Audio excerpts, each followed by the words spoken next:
రాజకీయపరమైనటువంటి అంశం అండి ఇది Telugu Desam party, Janasena party, Bharatiya Janata party కలిసి ఏర్పడినటువంటి ప్రభుత్వం. మరి ఈ ప్రభుత్వం విషయంలో ఎవరు ఏమి పదవులు ఇవ్వాలన్నా, ఏ పదవులు ఇచ్చి ఎవరిని ఏ బాధ్యతల్లో కూర్చోపెట్టాలన్నా కానీ అది చంద్రబాబు నాయుడు గారు, పవన్ కళ్యాణ్ గారు, భారతీయ జనతా పార్టీ నాయకులు కూర్చొని ఏ నిర్ణయాన్నైనా కానీ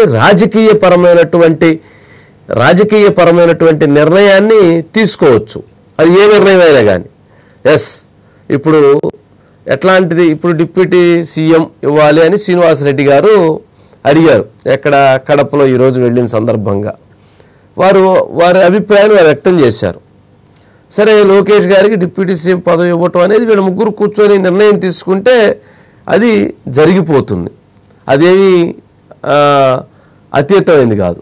కాకపోతే తెలుగుదేశం పార్టీకి ముఖ్యమంత్రి పదవి, ఒకే ఒక ఉప ముఖ్యమంత్రి పదవి ఉండాలి. ఆ ఉప ముఖ్యమంత్రి పదవి పవన్ కళ్యాణ్ గారికి.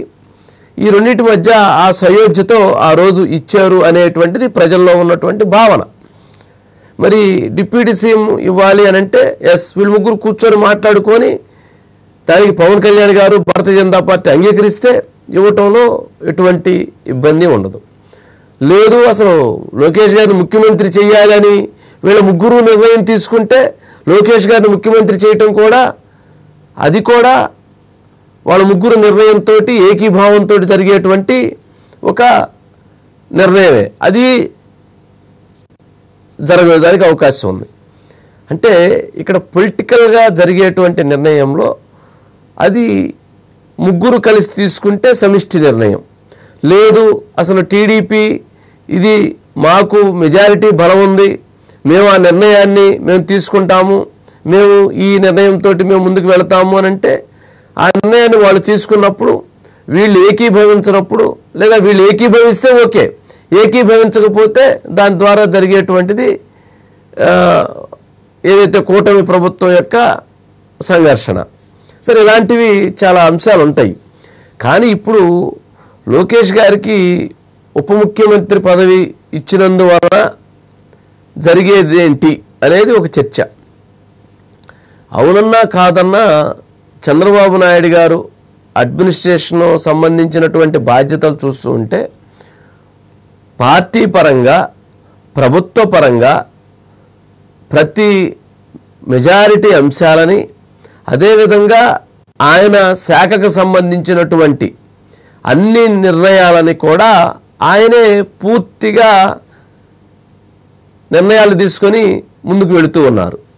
ఇప్పటి వరకు జరిగినటువంటి నామినేటెడ్ పోస్టుల విషయంలో కానీ, లేక పార్టీకి సంబంధించి జరుగుతున్నటువంటి ఇప్పుడు కోటి సభ్యత్వాలు జరిగినాయి అని అంటే అది లోకేష్ గారు చేసినటువంటి ప్లాన్తో జరిగినటువంటిది మాత్రమే. అంటే ఆ పదవి కంటే ఆయన చేస్తున్నటువంటిది చాలా ఎక్కువగా ఉంది. మరి అలాంటప్పుడు ఇప్పుడు ఆ నిర్ణయం, ఇప్పుడు మొన్న ఎంపీ రాజ్యసభ ఇవ్వాలనుకున్నారండి. సానా సతీష్కి రాజ్యసభ అనుకున్నారు, అట్లాగే నాగబాబు గారికి మంత్రి పదవి ఇద్దామనుకున్నారు. ఎవరు తీసుకున్నారు? చంద్రబాబు నాయుడు గారు, పవన్ కళ్యాణ్ గారు తీసుకున్నారు, నిర్ణయం డిస్కస్ చేశారు. అంటే ఏదైనా సరే, ఏ నిర్ణయం అయినా సరే కలిసి తీసుకుంటే సమిష్టి నిర్ణయం, లేదు ఇండివిజువల్గా తీసుకుంటే ఒకరి నిర్ణయం. ఆ నిర్ణయానికి వాళ్ళు కట్టుబడి ఉంటే ఒక పద్ధతి, కట్టుబడకపోతే జరిగేటువంటిది ఆ గ్యాప్స్ పెరిగేదానికి ఇట్లా అవకాశాలు ఉంటాయి. సరే, ఇప్పటి వరకు వాళ్ళ మధ్య ఉన్నటువంటి సయోధ్య, వాళ్ళ మధ్య ఉన్నటువంటి ఐక్యత, వాళ్ళు 15 సంవత్సరాల పాటు మేము కలిసి ప్రయాణం చేస్తామని చెప్పేటువంటి అంశాలన్నీ కూడా చాలా స్ట్రాంగ్గా, చాలా బాండింగ్గా ఉన్నటువంటివి. బట్ వీటి మధ్య అంటే ఈ నిర్ణయం తీసుకుంటే ఎలా ఉంటుంది, ఏ నిర్ణయం తీసుకుంటే ఎలా ఉంటుంది అనేటువంటివి పార్టీకి సంబంధించినటువంటి అంశాలు. అవి ప్రజలు ఎలా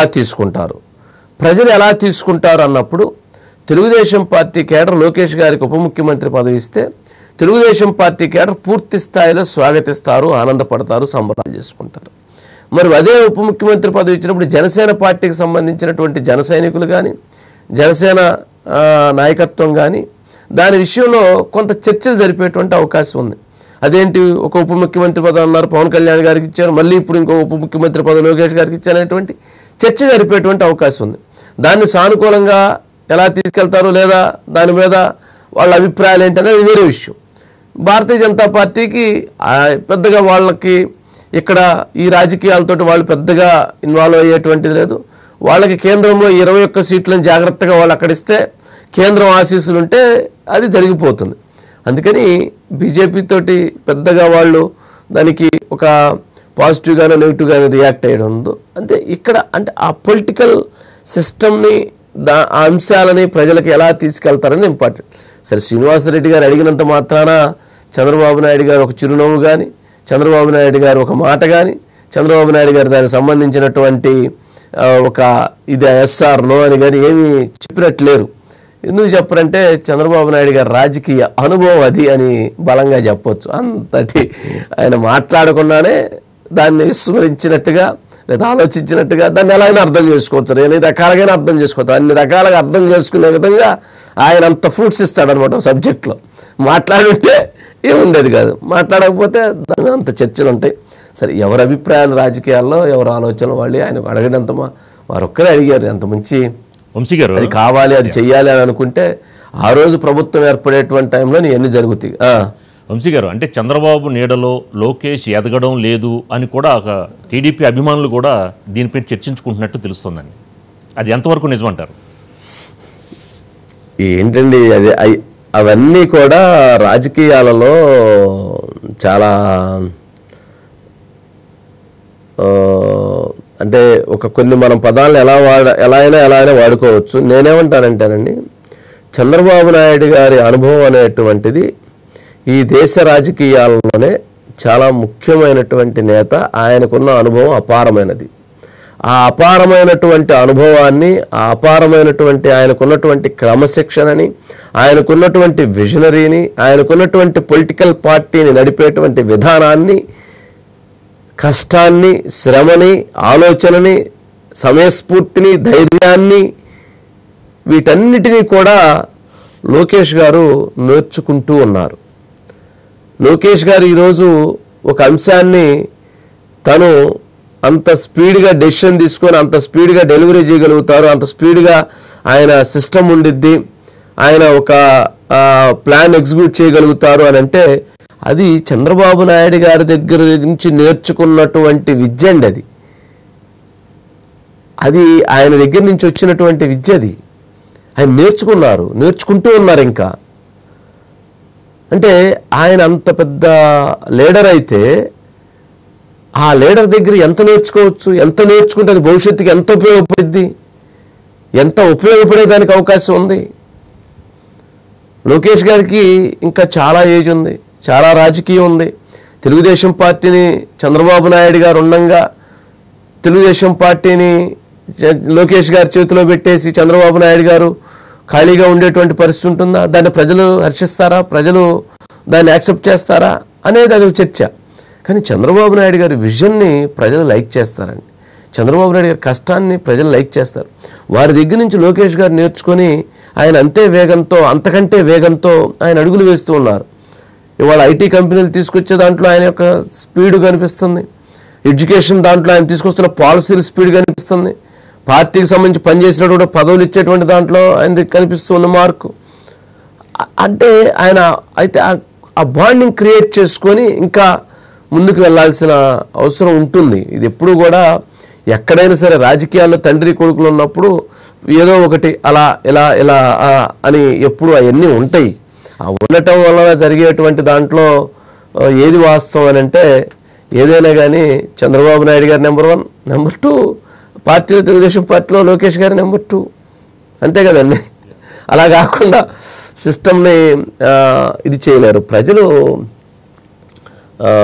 లోకేష్ గారిని తెలుగుదేశం పార్టీలో ఆయన పూర్తి స్థాయిలో యాక్సెప్టెన్సీ వచ్చింది.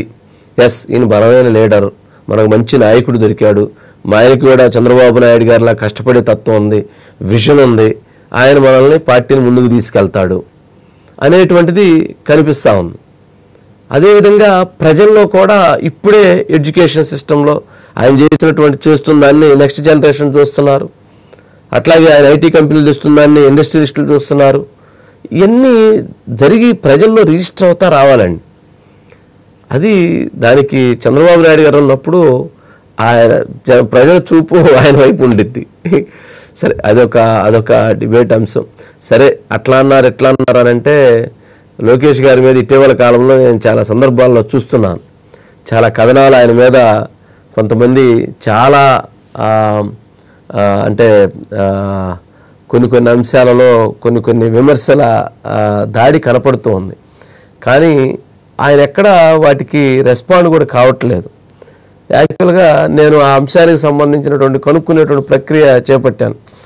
ఇదిగో పలానా వివాదమో లేకపోతే పలానా వివాదం విషయంలో ఏంటి అనేటువంటి దాన్ని.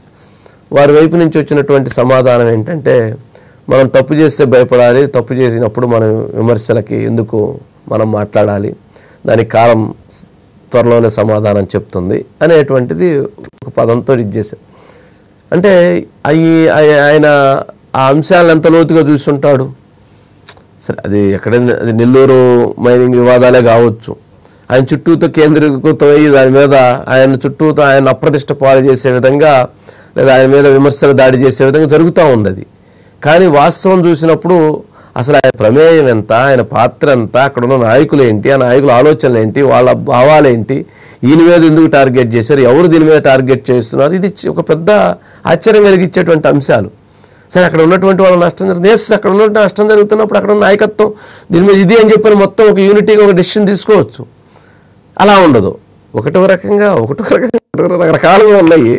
సరే, ఇవన్నీ ఆయన చాలా స్మూత్గా మనం తప్పు చేయనప్పుడు మనం దానికి సమాధానం ఇవ్వాల్సిన అవసరం లేదు, తర్వాత మాట్లాడదాం అనేటువంటి ఒక పాయింట్ తోటే ఆయన ఇది చేశాడంటే, అదే మాట్లాడితే ఆయన చుట్టూతా 10 క్వశ్చన్లు 10 ఆన్సర్లు ఉంటాయి మాట్లాడితే. ఇట్లా జరుగుతూ ఉంది రాజుగారు. సరే, okay.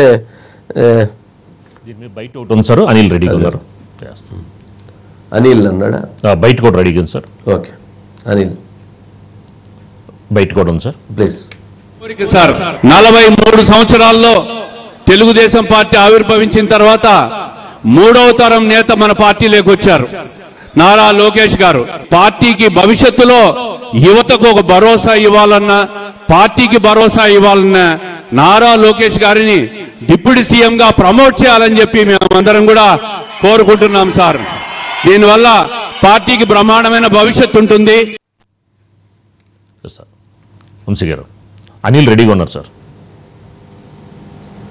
Anil sir, Anil sir, దానికి డిమాండ్ సార్, దాని మీద శ్రీనివాసరెడ్డి గారు అడిగారు. ఓకే, దాని మీద చంద్రబాబు నాయుడు గారు రెస్పాండ్ కాలేదా?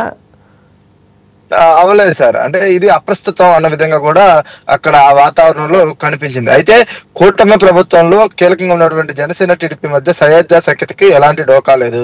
ఎందుకంటే పరస్పర గౌరవం ఇచ్చుకునే విషయంలో కావచ్చు, లేదంటే ఆలోచనలు పంచుకునే విషయంలో ఇద్దరు ముఖ్య నాయకత్వం ఎవరైతే ఉన్నారో అటు ముఖ్యమంత్రి చంద్రబాబు, ఉప ముఖ్యమంత్రి పవన్ కళ్యాణ్ ఇద్దరి మధ్య సోదర భావం కనిపిస్తోంది. అన్ని అంశాలని చాలా ఇన్ డెప్త్ కి వెళ్లి కూడా చర్చించుకుంటున్నారు. ఎక్కడ పొరపచ్చులు గ్యాప్ లేకుండా ముందుకు వెళ్తా ఉన్నారు. అయితే ఈ రోజు శ్రీనివాసరెడ్డి టీడీపీ పొలిట్ బ్యూరో సభ్యుడు ఆయన లేవనెత్తిన అంశం ఏదైతే ఉందో అది ఆయన వ్యక్తిగత అంశంగానే మారింది. పార్టీలో ఎక్కడ పెద్దగా చర్చకు దారితీసిన అంశం కూడా లేదు. కాకపోతే తెలుగుదేశం పార్టీకి భవిష్యత్తు నాయకుడిగా చంద్రబాబు గారి తర్వాత అదే స్థాయిలో ఎనర్జిబుల్ నాయకుడిగా ఇప్పటికే నారా లోకేష్ ఖచ్చితంగా కనిపిస్తున్నారు. గతంలో కొంత తెలుగుదేశం పార్టీ భవిష్యత్తు నాయకుడు ఎవరనే చర్చ నడిచినప్పటికీ ఇవాళ ఆ పరిస్థితులు లేవు. ఎందుకంటే యువగలం పాదయాత్ర తర్వాత రాష్ట్ర ప్రజల ఏదైతే మనోగతాన్ని తెలుసుకున్నారో పార్టీ కార్యకర్తలకు కష్టకాలంలో అండగా ఉండడమే కాకుండా ఒక పోరాట కలిగిన నాయకుడిగా కూడా నారా లోకేష్ గుర్తింపు పొంది మళ్ళీ 2వ మంత్రి అయ్యారు. ఈ రోజు మంగళగిరిలో నియోజకవర్గంలో పెద్ద ఎత్తున ఏదైతే ఉందో ఆయన ఎన్ని ఓట్లతో గెలిచారో కూడా మనం చూసాం. అయితే తెలుగుదేశం పార్టీ నాయకత్వం ఆయన మరిన్ని పదవులు రావాలని కోరుకోవడంలో ఎలాంటి సందేహం లేదు. కానీ ఇప్పుడు ఆ చర్చ అనేది ఉత్పన్నమయ్యే పరిస్థితి లేదు. ఎందుకంటే కూటమి ప్రభుత్వం ఏర్పడే దశలోనే ఎవరెవరు ఏ స్థానాల్లో ఉండాలనేది నిర్ణయించుకొని ముందుకు వెళ్తున్న పరిస్థితులు మనం చూస్తా ఉన్నాం. ఒక సఖ్యత సయోధ్య భావంతో కూడా రాష్ట్ర అభివృద్ధి మా లక్ష్యం అంటూ కూడా పరస్పర అటు ముఖ్యమంత్రి ఇటు ఉప ముఖ్యమంత్రి ఇద్దరు కూడా చెప్పడం మనం చూస్తా ఉన్నాం. ఒకరి పనితీరును ఒకరు చెప్పడంతో పాటు తమ లక్ష్యాలను నిర్దేశించుకొని ఈ రోజు ముఖ్యమంత్రిగా చంద్రబాబు గారి నాయకత్వంలో ఈ రాష్ట్రం కనీసం ఒక 10-15 ఏళ్ళు నడవాలి, నడిస్తేనే ముందుకు వెళ్తున్నట్టు కూడా డిప్యూటీ సీఎం పవన్ కళ్యాణ్ ఏదైతుందో అసెంబ్లీ వేదికగా చెప్పారు, అనేక సభల్లో చెప్పారు. అదేవిధంగా పవన్ కళ్యాణ్ అందించినటువంటి సహకారాన్ని కూడా చంద్రబాబు పదే గుర్తు చేస్తున్నారు. వీటన్నిటికీ మించి సార్ నారా లోకేష్ పవన్ కళ్యాణ్ మధ్య కూడా చాలా హెల్తీ బాండింగ్ ఉంది. అనేక సందర్భాల్లో అది నిరూపితమైంది. ప్రమాణ స్వీకారం రోజు ఎవరైతే ఉన్నారో డిప్యూటీ సీఎం పవన్ కళ్యాణ్ గారి కాళ్ళకి ఆ రోజు ఎవరైతే ఉన్నారో నారా లోకేష్ గారు పాదాభివందనం చేయడం కావచ్చు, అలింగనం చేసుకోవడం కావచ్చు, లేదంటే వారి యొక్క పనితీరును ఎప్పటికప్పుడు ఏదైతే ఒకరినొకరు చెప్పుకోవడం కావచ్చు, లేదంటే ప్రజలకు తీసుకెళ్లే విషయంలో వారి ఆలోచనలు మనం చూస్తున్నాం. అంటే ఇప్పుడు ఏదైతే ఉందో డిప్యూటీ సీఎం పదవి వస్తుందా రాదా, అసలు ఇవ్వాలా వద్దా, ఇది అనేది అప్రస్తుతం. అది ఖచ్చితంగా తేటతెల్లంగా కనిపిస్తోంది. అయితే ఎవరు భావాల వరకు ఉంటాయి, ఎవరి అభిప్రాయాల వరకు ఉంటాయి కాబట్టి వాటిని వ్యక్తపరిచే ప్రయత్నం చేశారు. చంద్రబాబు చాలా లైట్ గానే ఈ అంశాన్ని తీసుకున్నట్లు కనిపించింది. అయితే ఈ వ్యాఖ్యలతో ఎలాంటి ప్రమాదం కానీ ఎలాంటి చర్చ కానీ ఉండే అవకాశం ప్రభుత్వ పరంగా అయితే కనిపించడం లేదు. ఇప్పుడు కొనసాగుతున్న తీరునే రాబోయే రోజుల వరకు కంటిన్యూ చేసే అవకాశం అయితే చాలా క్లియర్ గా కనిపిస్తా ఉంది. డిప్యూటీ సీఎం గా పవన్ కళ్యాణ్, సీఎం గా చంద్రబాబు మాత్రమే ఉండే అవకాశాలు చాలా స్పష్టంగా ఉన్నాయి sir. Okay, right Anil, right, thank you.